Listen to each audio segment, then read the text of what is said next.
all for joining us again tonight. I probably should have started this an hour ago, but there was a lot of stuff going on. I've been out for a couple weeks, and there's so much to catch on. So much to catch up on. So we'll start off with some really great news. 13 Commonwealths attorneys in Virginia, 13 of them standing up against the Virginia Assault Weapons and High Capacity Magazines ban. So this is a pretty big deal. I mean, initially it was 4, right? It was like Powhatan and Pulaski, a couple others. But now we're up to 13, which is pretty wild. You know, Page County just signed on. We have Shenandoah signed on. What else we got here? We got Clark County. I mean, it just keeps going on and on. We're running out of real estate in Virginia, guys. We're making so much progress. And, honestly, it is exciting. It's heartwarming. I'm very glad to see so many people standing up for their Second Amendment rights. And this has had a real rallying effect on the online crowd, the Virginia online community, which I'm finding more and more, like, when you first say, like, as somebody in my position, I used to run a national podcast. We focused on a lot of big issues, but Virginia is my home. And Virginia became such a big topic of discussion because of Spanberger. She kind of became representative of the Democrat Party in a lot of ways, that she runs as a moderate, but then what do you know, first 100 days in office, it's just policy after policy, very left-wing, radical stuff. At least that's kind of the going theory. That's how everybody bills it. Oh, she was just a chameleon. She was just lying to get votes. And, and then you see, now paid family medical leave and, paid sick leave as a state policy and, all these different things. And people say, it's just more government spending programs. How are they going to do it? She comes in with a $2 billion surplus and just starts blowing the money immediately. And, she sort of became indicative. It's funny because she herself, the way she speaks, the way she talks about these issues, she does bill herself well as a moderate. She avoided talking about LGBTQ issues in her entire run up into office. On the first of Pride Month, no big legislation about that. I was told that she was going to be a left-wing culture warrior, that's what I had to worry about. It turns out she just wants all of the regular government spending programs that basically is pretty normal all throughout Europe. Now, don't get me wrong, as I am a more right-leaning guy in terms of fiscal policy. So I would not like to see America become fiscally European. But at the same time, that this is a pretty normal Democrat position, that there should be more government spending programs that help to take care of, people in the community, right? You can even watch a supposed right-winger like Nick Fuentes says the same thing. If we're going to have all these taxes, we shouldn't be funding all these wars. We should be funding people at home. And if you look at the birth rate crisis the way that I do, something like paid family leave does kind of make sense. I mean, you want more women to have the opportunity to stay home and raise their kids. You're probably going to need to find ways to incentivize that, or at least, it maybe not incentivize it, but at least make it fiscally possible.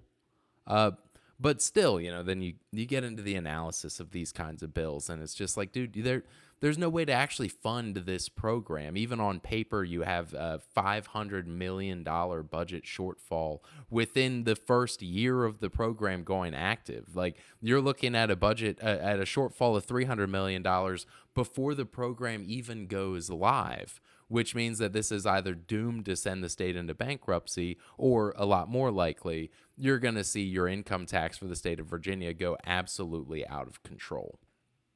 The reality is, if you look at the way Trump's back on the tariff talks again, he's talking about tariffs, the money we've gotten from tariffs, the opportunity to raise tariffs again, talks about our budget in 1913 and, the different programs that we had nationally. It seems like, on balance, the Republican Party, at least the new right, the MAGA right, It seems like what we're going to see as an actual campaign platform going into 2028 is a serious political party that actually has a chance at victory, that is running on the main platform of eliminating the income tax entirely, completely funding the federal government through property taxes and tariffs. Now, if that's true, if that is something that happens, that'd be great. If you're a high earning or even a low earning individual, they say even people that, make less than the median income actually pay a higher percentage of their income in taxes than the richest people in the country. So it would make more sense to have a consumption-based tax, which tariffs effectively are. If you're consuming products that are originating from outside of your borders, you're being taxed directly on those products. So if you go to a consumption-based tax system on the federal level and you've eliminated the federal income tax, I can tell you that just like everything, you got a raise this year, you got a really big raise, but also like the cost of your healthcare goes up at the same time. And it's just always the thing, right? You can never have actual progress in terms of like your take home wages. It's just the way that our system is structured. You eliminate that federal income tax, I can guarantee you every state in the country is going to raise the taxes that they are excising on the people within their state, because you have that money now. Oh, now you're going to have $200 more a week. That's crazy, because we were actually just thinking about taxing you $190 more per week. And that's just what's going to happen. So, I'm not saying that it's right. I don't think it's a good thing. I think that when people get more money, they should be allowed to keep the more money, not just have it immediately ripped out of their pocket before they ever actually see the difference. So I suspect that even if this national income tax elimination, even if that does hit critical mass politically where it's going to happen, your state government, if you're listening from within Virginia or even outside of Virginia, whatever state you're in, you should be paying very close attention to the people writing the tax policy for your community, the people writing the tax policy within your state, because even if you are a person who plans on voting for the party that will eliminate the income tax in the best, most effective way, the next thing that is going to happen is that the other tax writers between you and the federal government, all those people in your local and state, they are going to find a way to get that money out of your wallet before you ever actually see your quality of life improve. So, like I said, this is a long way off. It's very far on the horizon, but I feel like I can still see it. You know what I mean? So it's something you need to mentally prepare yourself for. That will be a fight. And speaking of fights, 13 Commonwealths attorneys in Virginia now saying they will not enforce the new assault weapons and high-capacity magazine ban in Virginia. 13 is a lot. 13 is a lot. We're getting to the point where we're quickly going to be more than half of the state that just won't enforce a law on the books. While that's great, people standing up for their Second Amendment rights, this does create an issue. Because I see all these people online, they're getting excited, and that makes me excited. I'm excited for them. I'm excited to see political solidarity. This is great. That's a lot of real estate. And when people say, oh, well, no, in my township where I'm at, I'm still going to do it, I am letting you know, Senator Saddam Salim, right, this guy from Fairfax, he championed the bill through the Senate. So this was his bill that the governor ultimately ended up signing, as is. She was unable to make any amendments. Senator Saddam Salim is still on X today, stating that don't count on Virginia police not enforcing this law. And, it's good to have a laugh. I posted a video, and Facebook has been really great for the over 50 crowd loves to comment on Facebook. So I love to be there because these are people who are very interested in political debate. And compared to them, by their standard, I'm a liberal, which is hilarious and awesome because then I actually can get a little argument going, right? But these guys that are rah-rah, they can't enforce it here. They can't enforce it here. The state police aren't, even if they charge you, they have to file in that district, and the CA's not going to prosecute. That's the whole point. I agree. the CAs, the Commonwealth's attorneys not prosecuting is the most durable form of resistance. Because if they choose not to prosecute, then there's no other avenue. There's no other currently existing legal path for them to charge you and arrest you and put you in prison for violating this assault weapons ban, this public carry ban, all of these things. But there's just one thing, right? There's just the one thing that should be worrying that a lot of people don't think about. They're not talking about it. Or they're acting like history just started last week. Think about all of the constitutional norms that have been violated by this administration, by this General Assembly. Virginia gun rights, openly define the Virginia Constitution to pass this bill in the first place. Openly define the Virginia Constitution to hold the redistricting referendum in the first place. Do you think that that they're just gonna stop? Like Commonwealth's attorney's gonna refuse to prosecute, and they're gonna be like, I'm out of ideas now. No, that's not going to happen. They're not going to say that they're out of ideas. They're just going to take you to a different precinct. Like they're going to, we charged him in Shenandoah County, but they're not going to prosecute. So the police, we handed him off. We transferred him from the Shenandoah County jail. We moved him to a Richmond City Justice Center. He's actually going to be charged in Richmond now. We're going to go ahead and do his case in Richmond. And you're going to be sitting there, and I'm going to be on this podcast and I'm going to be saying, they violated this guy's constitutional rights. The DD is getting her constitutional rights violated right now as we speak. And, they're holding her in Richmond City Justice Center today. And this woman's now a political prisoner, and they've gone outside the process. And you know what that's going to change? Nothing. Nothing at all. You will still be sitting in jail awaiting trial. Maybe you have an attorney who can get it appealed, who can get the case heard. Maybe you have a massive GoFundMe that a family member sets up, and we may turn this into a national news story. They run it on Fox, and Hannity's talking about it, and the president's sounding off about it. And meanwhile, you will have been sitting in jail for months. You'll have been in jail for 90 days before a single news anchor, an actual serious person, begins talking about the story. And your whole life is already ruined at this point. Your wife is under immense pressure because you're gone. Your children have been told at school by their friends that their daddy's in jail. You've probably lost your job at this point. Maybe your boss thinks like you and sees that what's happening to you is wrong, and you've been basically made a political prisoner. None of that's going to matter. Your life will have changed forever. So this is why I keep bringing this up. This is something you have to kind of mentally steel yourself about, because like I said, I'm not saying that, if they do the buyback program or whatever, you should run on down there with all the firearms that you lost in a boating accident years ago. No, but my point is you really need to think about these things practically, because at the end of the day, I don't think that you leave your house in the morning planning on becoming a political prisoner. And if you think that is something that you want, I encourage you to put a lot more thought into it, right? Knowingly putting yourself in that position. If you're a person with children, that's kind of foolish. That is foolish. If you have children, if you have a family, I don't think that you should subject yourself to that. Your family. You know what I mean?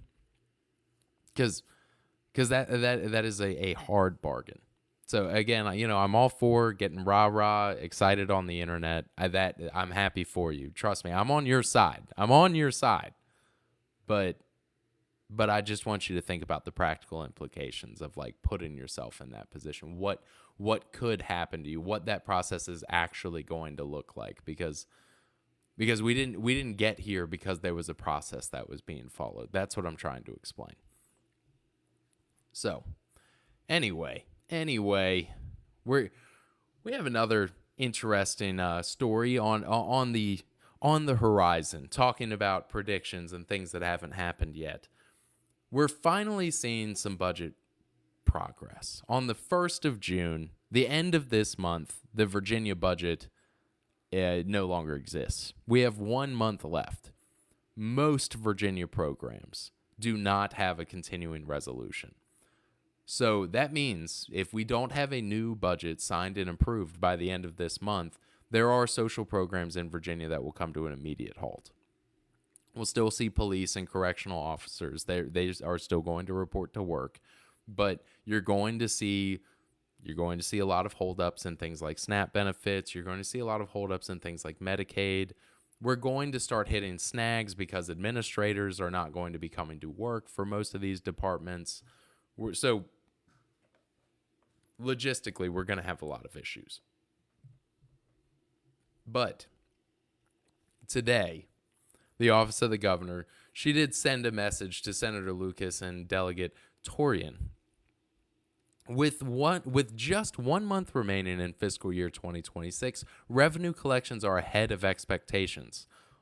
On a fiscal year-to-date basis, general fund revenues have grown 7.3% and are ahead of our projections of 3.3%.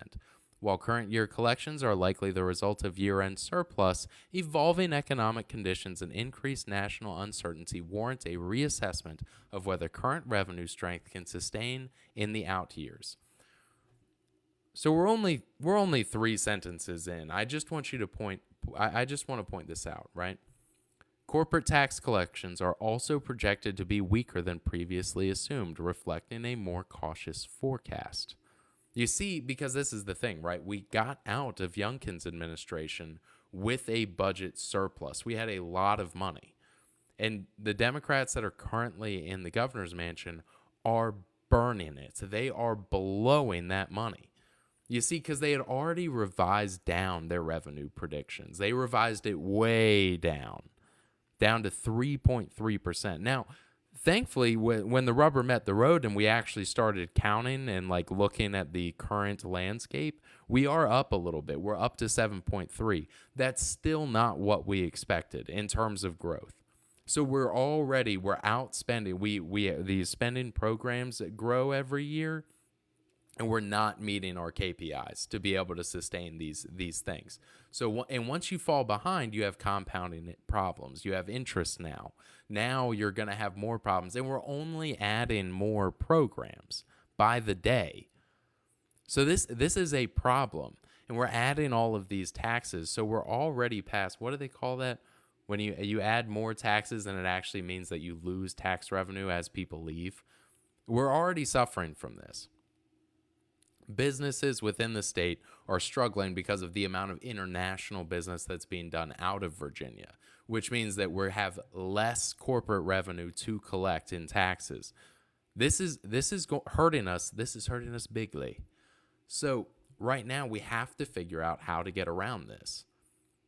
And this message from the governor to Senator Lucas, she dresses it up because this is a public statement. Everybody's going to see it. But if you read between the lines here, what they're saying is, hey, we thought we were up here and thought we were going to crash all the way down here. We're still here when we need to be here, and we're not here anymore. We're having a bad time. We're having a very bad time. So corporate tax collections are projected to be weaker than previously assumed. Withholding projections have been lowered by approximately $182 million for the biennium.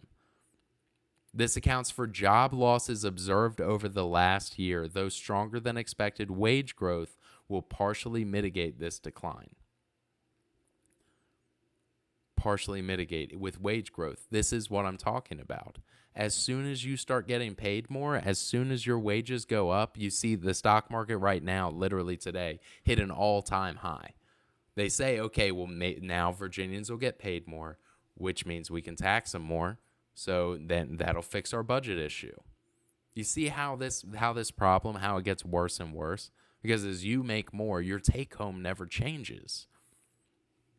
Now, don't get me wrong. Depending on what kind of job you do, you can get a meaningful real raise.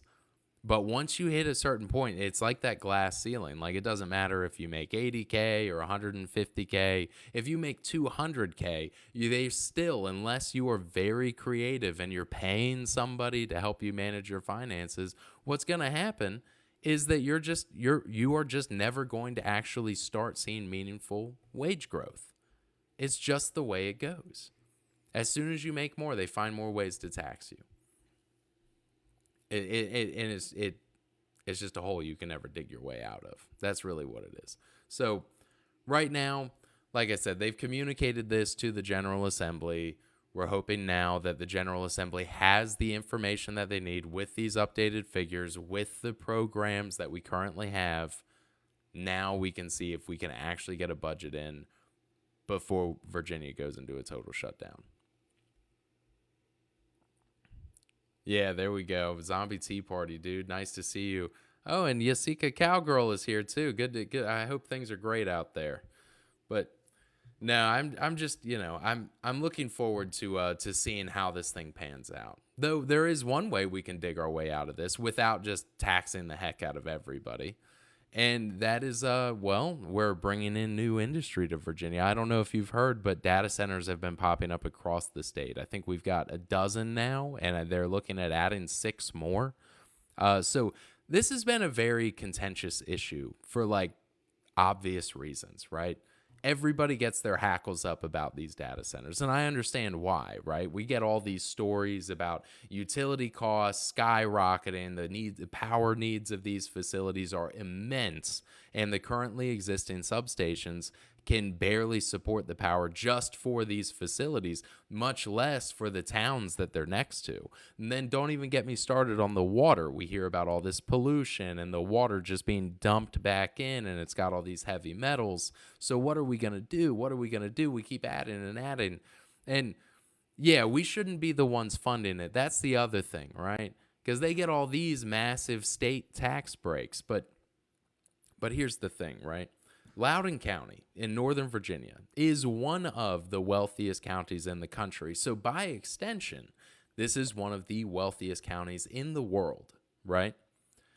Loudoun County gets 80% of their county budget through data centers. They're right in the data center alley, right? Right in Northern Virginia. Why is that? Well, let's see. These data centers, for all of their flaws, they do generate a ton of money. And even though they are exempted from the state taxes, they are not exempted from the local taxes. Then there's the other thing. These data centers, they must employ 50 people to get the retail sales and use tax exemption in Virginia. It's a requirement. They must have 50. But how do you get to 50? Right? It's one IT guy and 49 security dudes? Well, no, not actually. I personally know people I went to high school with, some of them, working as electricians in data centers. So these jobs are real. And for an electrician, you could work, say, in a pet food factory or a paper mill or say a pharmaceutical plant. Pharmaceutical's nice. Don't get me wrong. Clean room environment, pharmaceutical, that's a decent gig. You're working at a paper mill, you're stomping around up to your knees in sludge all day. I mean, literally. That's kind of part of the gig, right? You work in a pulp mill, in a paper mill. That is not a fun environment to work in. Data center, sometimes loud. Those generators are very loud. That is a huge problem. That's a decent environment to work in, right? So then let's talk about the utility costs, right? Because also I must point out, a small office that has 2 server racks is going to need a full-time IT guy. If you are running a data center that is a 24/7 operation, you're at a minimum, you're going to need 4 to cover all shifts, 5 if you're still running 24/7 on the weekends. So what, 4, 5, 6 guys just for that one position, just for IT, assuming one guy can cover that much real estate. And again, you'll need electricians just for just a basic data center. Even with these AI data centers, though, their power needs, right? It causes utility costs to go up. Virginia just rejoined RGGI, which means you can't just throw a power plant up anywhere you want. To be able to have a power plant, you're going to need to start buying those carbon tax credits. You have to get all kinds of approvals. There's environmental concerns. However, if these data centers had their way, they are literally checkbook open, begging to be able to make their own power plants on site, which, again, I just have to say, would require dozens of employees just for the power plant. And with the amount of power that these places will consume, the amount of power being used in a nearby town would basically amount to a rounding error, right? So with our current incentive structure right now, you end up having to pay more for power because Dominion is off in the distance adding new transmission lines to get their power out to these places. You're going to be paying the cost of those transmission lines. And then to make matters worse, where maybe before you were paying $60 or $70 per kilowatt hour, that data center is willing to pay $150, which means either you get no power or now you have to pay $150. It's not fair. That is not a fair system. You subsidizing their power needs, no, or having to compete with them directly. You could change the incentive structure, let them build their own power plants, and in exchange, they give you all the power you need because they won't even notice the difference. So then what about the water? Same deal. They would love to have their own water treatment. They would love to be able to process the water themselves. And not all data centers are created equal. Not all of them use liquid cooling. Some are using potable water sources. Others, in Virginia, you have plenty of non-potable water you can get right out of the river as long as you're properly treating that water. But we'll get to that in a minute.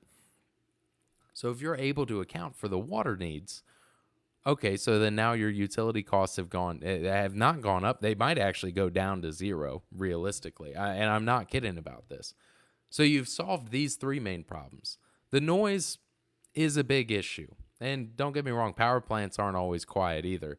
But you don't really need those generators if we're generating the power on site. You don't have to worry about somebody else's inconsistencies. You don't have to run the generators 24/7 anymore. So we're slowly solving these problems. Do you see how when we talk about this, nobody's flamed me in the comment section yet? I think I'm just scaring them off. But once you get to that, like now we're getting down to brass tacks, right? We're starting to see how like you could have a facility like this, and it's actually would be multiple facilities employing up to, even at this point, we're getting close to 100 employees and not one security guard, mind you. So if we're doing all of this, you're talking about a small, you could go to Southwest Virginia. Some of these communities don't have big factories to count on for their tax base. You bring something like this into Southwest Virginia, well, okay, here we go. And what, environmental concerns? They were mining coal here not long ago. Are we're really talking about environmental concerns when there's still yellow sludge pouring out the side of the mountain? Are you kidding me? Oh, by the way, we have a solve for that too, right? Because you can't just put up a power plant is kind of a lofty way to describe what that process actually looks like, right? Just put up a power plant. A couple years ago, we were short on transformers. How are we supposed to just throw a power plant up, Vince? We have a solution for that too. You see, our neighbors in West Virginia, people working at West Virginia University, found a way to extract rare earth elements from acid mine drainage, right? That orange polluted sludge that seeps out of abandoned coal mines, abandoned ones. They found out that they could actually extract rare earth elements from out of the sludge. So they make the sludge safer, more easily treatable. And in return, they get all of these heavy elements, all of this stuff you can't even pronounce, neodymium, praseodymium. I was an hour and a half late today because I was trying to learn to pronounce these. Dysprosium, terbium, cerium, yttrium, all kinds of other stuff. All this stuff we can use to make better conductors, right? So when we're making new transformers and we need better magnets so we can make permanent magnet motors, so we can make EVs, so we can make turbines, all of this stuff, we found out we can just get it from industrial waste from abandoned coal mines. So imagine you go back to West Virginia, you go back to one of the poorest state in our country, and you say, hey, you remember how you had to shut down all of those coal mines that were making jobs for you guys and giving you meaningful exports, but you had to shut it down because of that yellow sludge? Oh, yeah, yeah, yeah. We remember. That really is terrible. We lost our dental after that. Yeah, we not only do we need, like, we need you to get back to work, we actually need as much of that yellow sludge as possible now. So you've transformed the economy of West Virginia. You have all of the resources you need to make more transformers, to build more power plants, to focus on EVs and batteries. And you know what? If it makes you feel better about yourself, you can even make some turbines out of it. If that's what you really want, you can even waste some of it on the turbines. They'll have more than enough of those minerals. This is real progress, guys. This is, ironically, do you want to know how research on these kinds of things starts speeding up to light speed? How every single week there's yet another crazy discovery, yet another massive breakthrough in both solving resource shortage issues, solving these problems with medical. Do you understand what's helping to power these things? When people get these diagnoses that we never even realized that these two drugs interacted in this way. Oh, we never realized that you could treat that problem using existing medication. Oh, we didn't realize that the yellow sludge wasn't actually just trash we didn't know what to do with. It was actually a super valuable resource, and the main reason we kept shutting down these coal mines, making the power more expensive because of the shortage of coal. Now you solve the coal shortage issue and the rare earth minerals issue in one shot. And you know what powers all of these things? Computing power through AI. Whoa.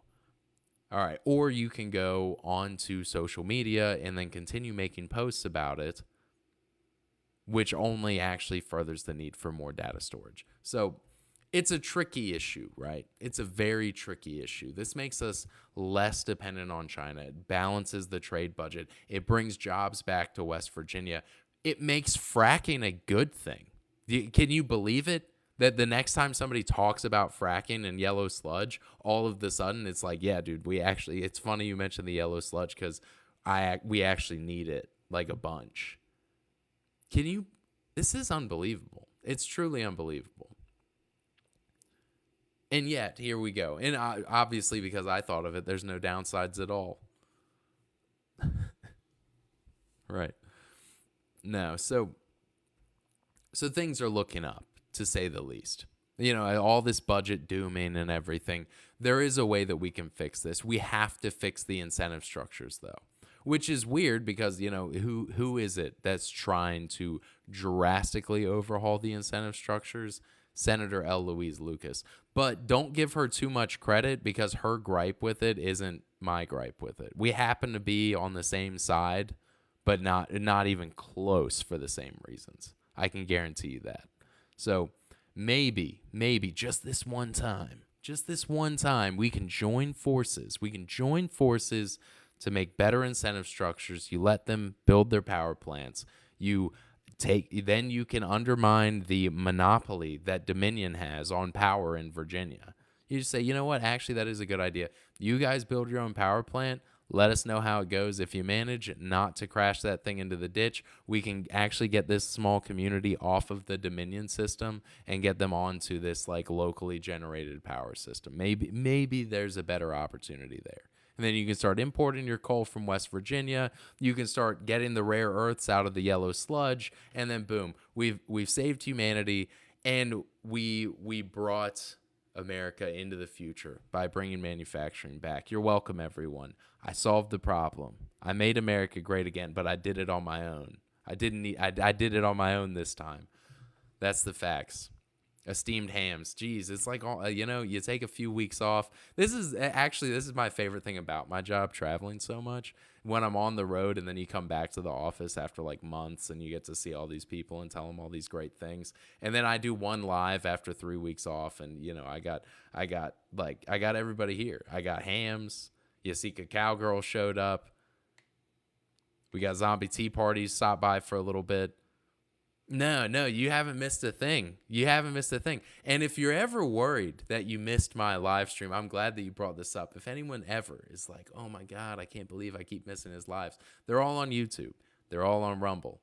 I post a whole long form, always goes up there. So, and the best part is if you watch on either of those, you can leave a comment right there. I'm still going to get back to it because I read every comment. I respond to it. They keep me up at night. I think about you guys. I'm going to sleep. I'm like, man, that guy really ate my lunch earlier. Happens all the time. And I doubled down on stupid and then found a way to make it seem like I was right the whole time. That's my job. That's what I'm here to do. So things are really, really looking up in the state.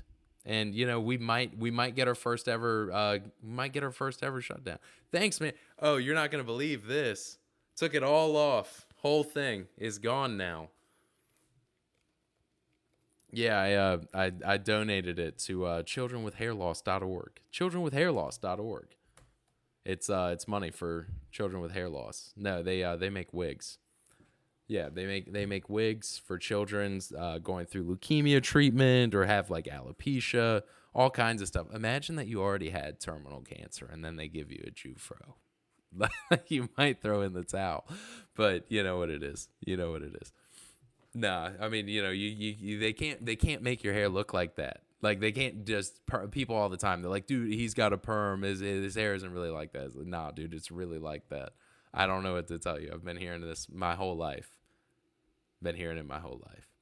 No, so like I said, I've been trying to end these on a high note. I had a really weird experience, right?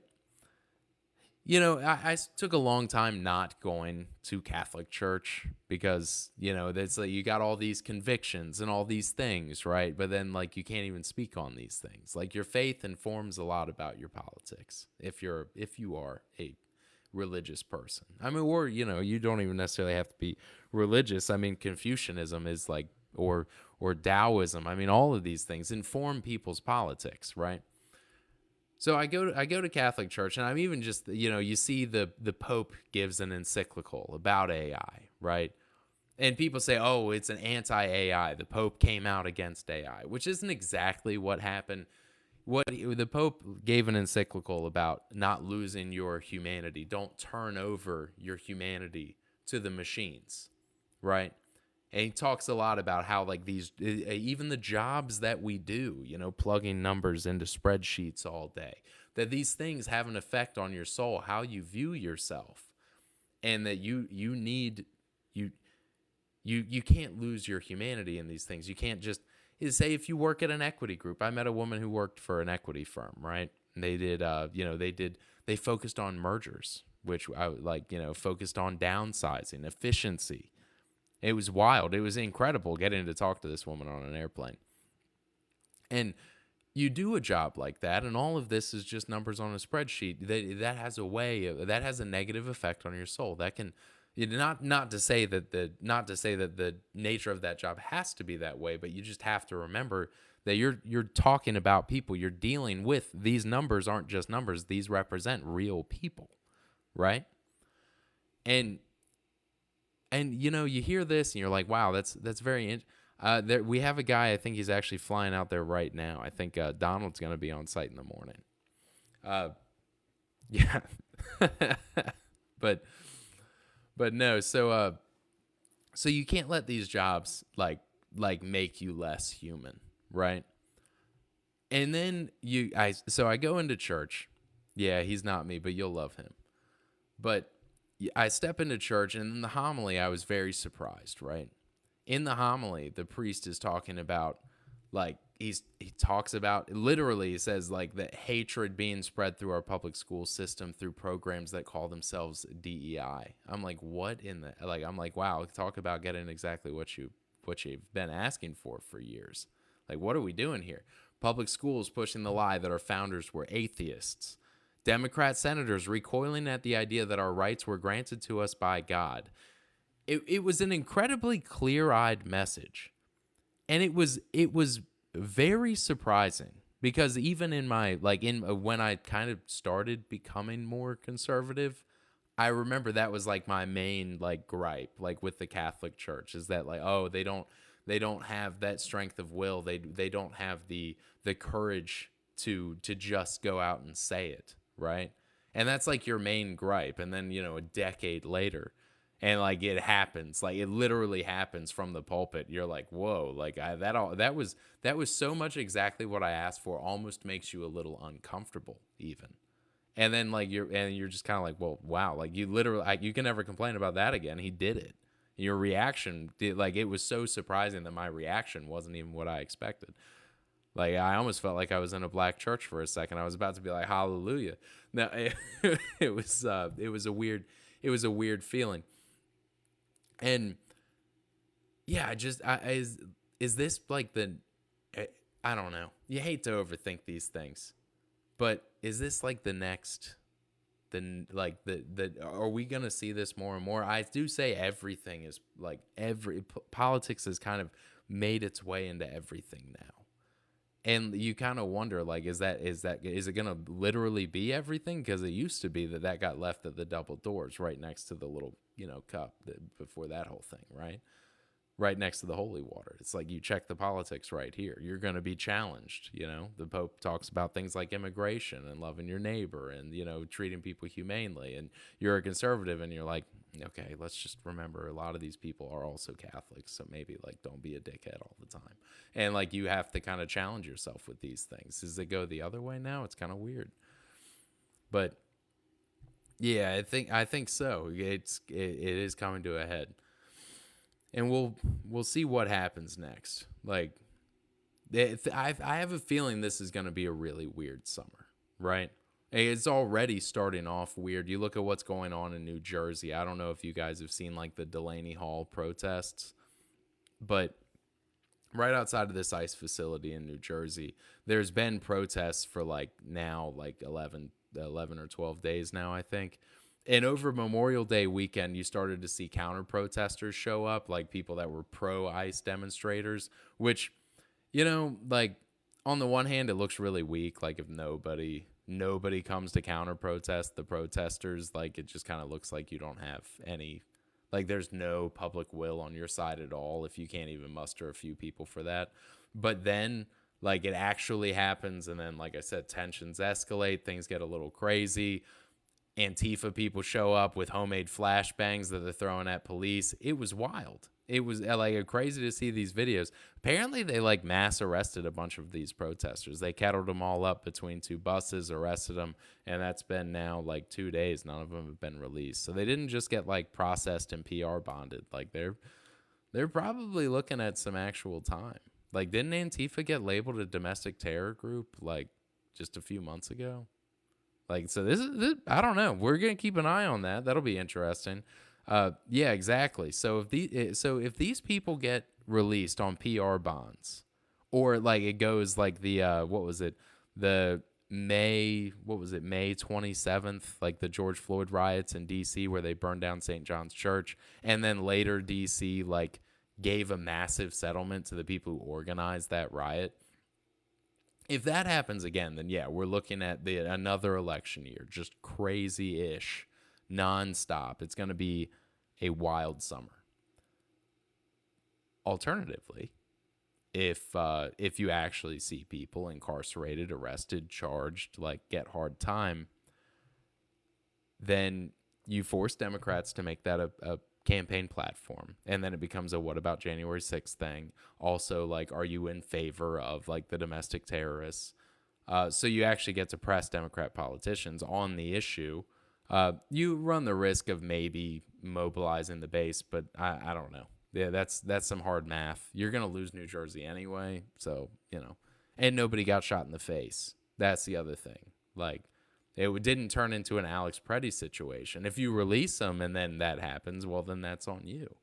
You keep that was the same argument at the time with Renee Good and Alex Preddy. If these people had just been like, if they had remained locked up instead of like putting them back out over and over and over again, then they don't get the chance to try and hit you with their car or to like tackle a cop. Like, so there is a little bit of, that is kind of a form of mercy. It's like, bro, like you are out of pocket. Like you got to be in timeout for a while.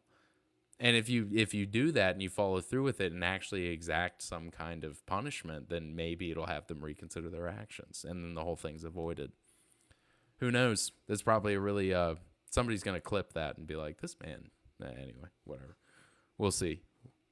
What are you going to do? Tell everybody I'm a piece of shit? They already know. All right. Well, anyway, so that we'll call that ending on a high note. We'll see how this New Jersey thing goes. Thank you all very much. Hams, thank you for stopping by.